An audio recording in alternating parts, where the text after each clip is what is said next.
तो दोस्तों, आपको पता चलता है कि 24 घंटे में आपकी मौत हो जाएगी, तब आप कैसा फील करेंगे? जो मैंने सपने देखे थे वो अब पूरे नहीं हो पाएंगे। काश मैं अमर होता।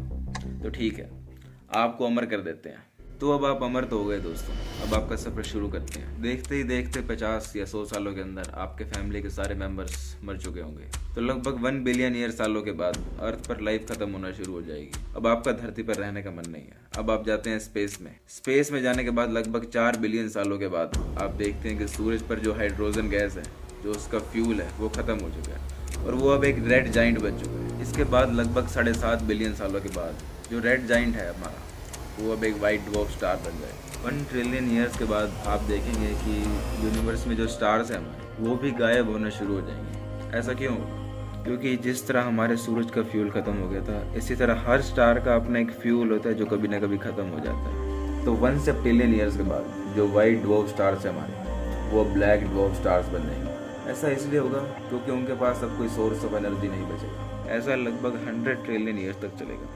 तब तक आखिरी स्टार भी मर जाएगा। लगभग 10 बिलियन ट्रिलियन ईयर्स के बाद आप देखेंगे कि जो न्यूट्रॉन स्टार्स हैं वो अब आपस में कोलाइड करना शुरू हो जाएंगे।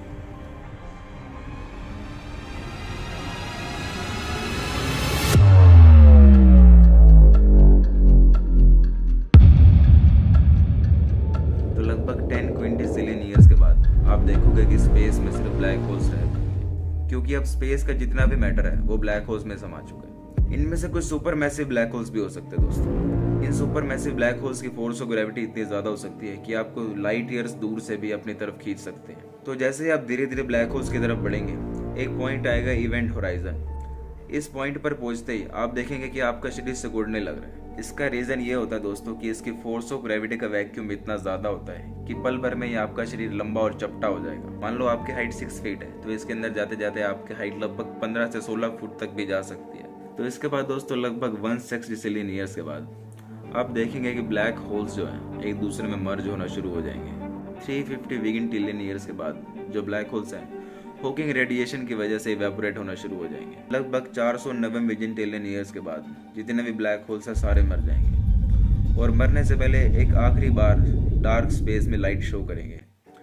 और आपके लिए आखिरी बार ही होगा जब आपको कोई लाइट दिखेगी स्पेस में, क्योंकि 7000 ट्रिलियन ईयर्स के बाद यूनिवर्स में सिर्फ अंधेरा होगा। अब यूनिवर्स सिर्फ एक डार्क ब्लैक वॉइड बनकर रह जाएगा। तो अब आपकी असली ज़िंदगी यहीं से शुरू होगी। अब आप हमेशा के लिए भटकते रहेंगे इस कालेपन में। वीडियो के अंत में दोस्तों एक दिमाग हिला देने वाली बात यहाँ पर ये होगी कि टाइम की कोई अहमियत नहीं रह जाएगी अब आपके लिए, क्योंकि आपने सुना होगा यूनिवर्स बनता है स्पेस और टाइम से। अब से आपकी ज़िंदगी में टाइम एग्जिस्ट होना ही बंद हो जाएगा। अब आपकी ज़िंदगी में और यूनिवर्स में कुछ नहीं होगा और ये ना होना हमेशा के लिए चलता रहेगा।